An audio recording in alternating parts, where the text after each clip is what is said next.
No, don't be the first cast curse. So we're coming in hot for this video. What's up everyone, Scott the TroutHammer here, and it is one of my favorite times in the year. It is the end of May. That means this playground is now open for trout fishing. So we're out with Christian out at his place on the South Santiam, and as you can see, the fish are active. Probably because the water is so high. Normally, we're fishing down there by the grass, and yeah, lots of snow melt coming down. So we're gonna be float fishing and lure fishing for the trout here. You know, this is an area where, if you've seen the other videos on my channel, I'll link them in the top of the description. You should be able to see what works here, what doesn't. We're gonna stick to just a few things because it's the money. But before we do, if you guys are new to the channel and you haven't already, go ahead and hit that subscribe button down there and the notify bell next to it and click all notifications so you guys will be the first to see all the great content that's going to come from this channel. And somehow today, even though I had everything packed up in one spot to take here, I forgot my harness again.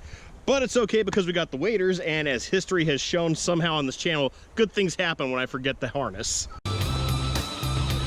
Yep, you saw me. There you go, guys. That's a fish. There you go, guys. That's unreal!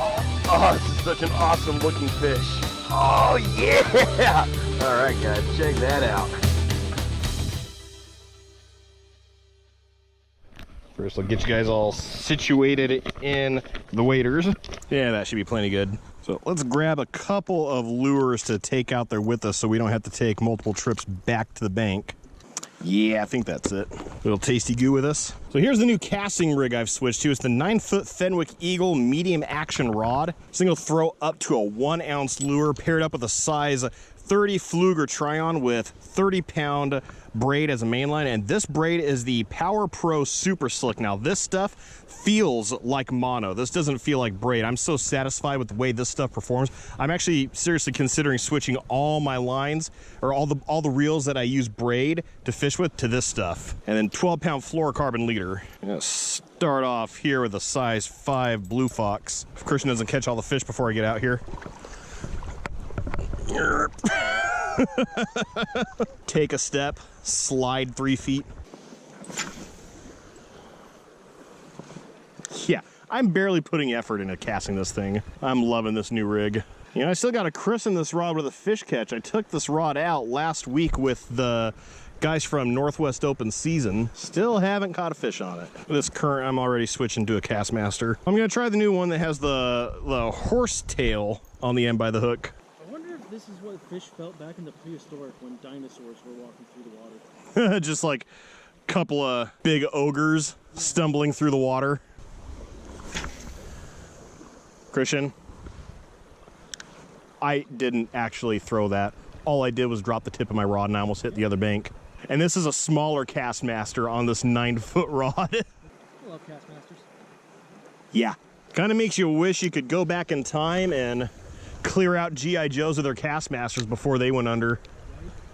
Back when the Kastmasters were like $2 each. If I could turn back time. Just about to do that. Hello. Ah, dang it. Didn't get him out of there. I was right there in slack water. Ready for transition. That bubble line. They love that bubble line.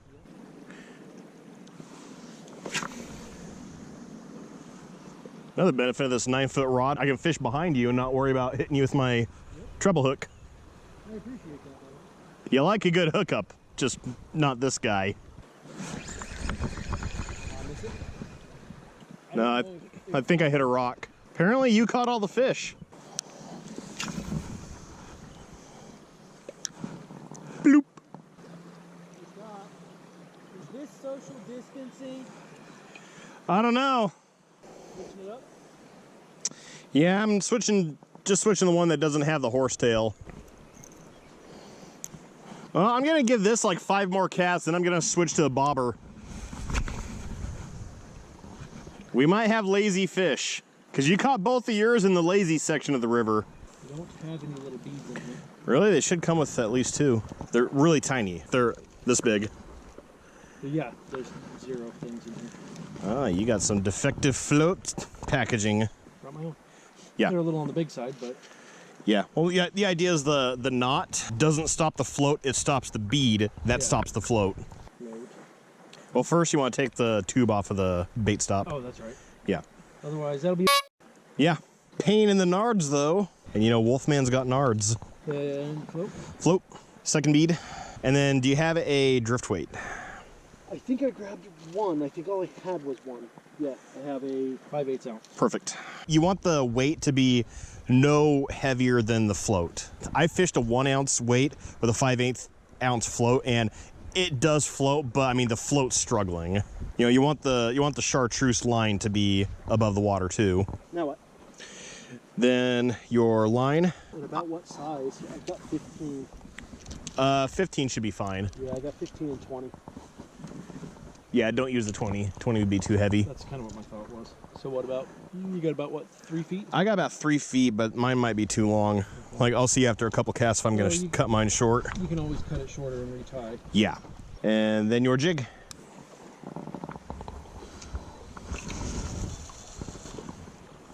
I'm going to fish this bubble line with it because I was seeing plenty of fish jump, like, right on the edge. So how vigorous do you need to set the hook? As bad as normally as you would. Okay. It's a jig, so you can get away with a little heavier hook set. It's just small fish, soft mouth. You don't really want to pull on it when you're jig fishing. You just want to mend your line. It's where you pick your rod tip up and set your line behind your bobber.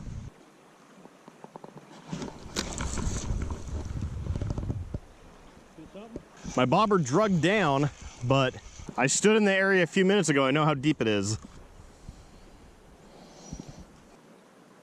So don't cast like you do a lure, because what that's going to do is it's going to cause your jig or your row to like flip end over end and can wrap around your bobber. You kind of want to do just like a lob.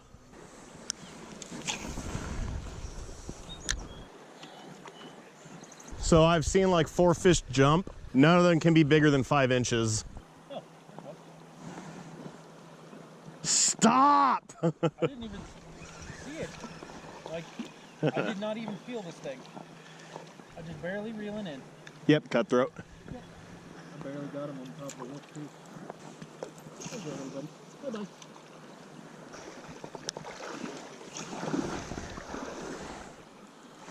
There we go, finally.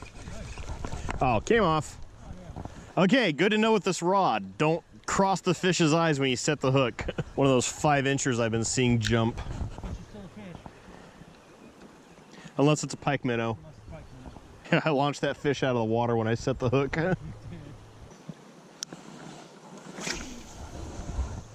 Oh, I cast that so well, I twisted my rod. Same here. Yeah, they're getting through my beard. And home, you don't play that.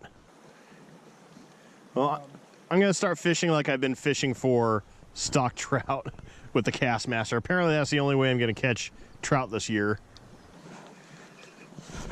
There it is. Wow.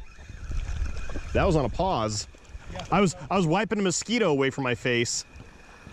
And you caught it right on the... Hey, good sized trout. Yeah, not a bad trout.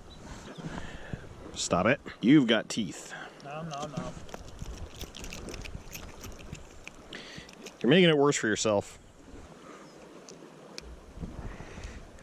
Ah, yep, and that is what we come for. Beautiful, wild, cutthroat trout. All right, get going, you. And of course, it's on like the second to the last cast. Yeah.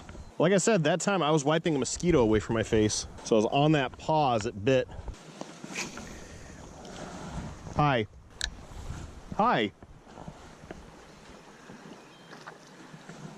This fish has jumped 3 times in the last like 5 seconds in front of me. It's like, you got one, you got one. Well, this is the longest it's taken me to catch a fish since we've been fishing the spot. Yeah, but you still got a good size one. Yeah, that's so far every time I've come here, I've gotten what would be keeper size. All right, 1 fish day.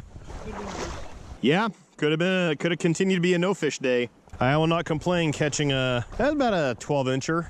And as per usual on this channel, we fished into sunset, so I'm doing my outro the next day. So 2 things stood out for me on that trip. One, I mean, yeah, it was a struggle to catch fish, and I think the reason was we were fishing in a way that was familiar to larger fish. I mean, I finally caught a larger fish closer to sunset when the larger fish became active, but there were so many smaller fish there, more than I've ever seen fishing that spot. So that was thing number 1 that stood out, was the fish population has exploded there, which, Yeah, I'm happy. It's a catch and release area because all the fish we catch there are native and there's no native trout retention on the South Santiam. That means it's going to be a great spot for years to come. Another thing that stood out to me was the unique situation I was fishing in with the high water and the mentality, the tendencies of the trout. They were lazier than I've seen a lot of fish in high water, which is why you guys kept seeing me switch to slower, smaller things, going to that more subtle approach for a lazier fish, not really willing to chase down prey. Just taught me sometimes you can't go small enough and you can't go slow enough to get the fish to bite.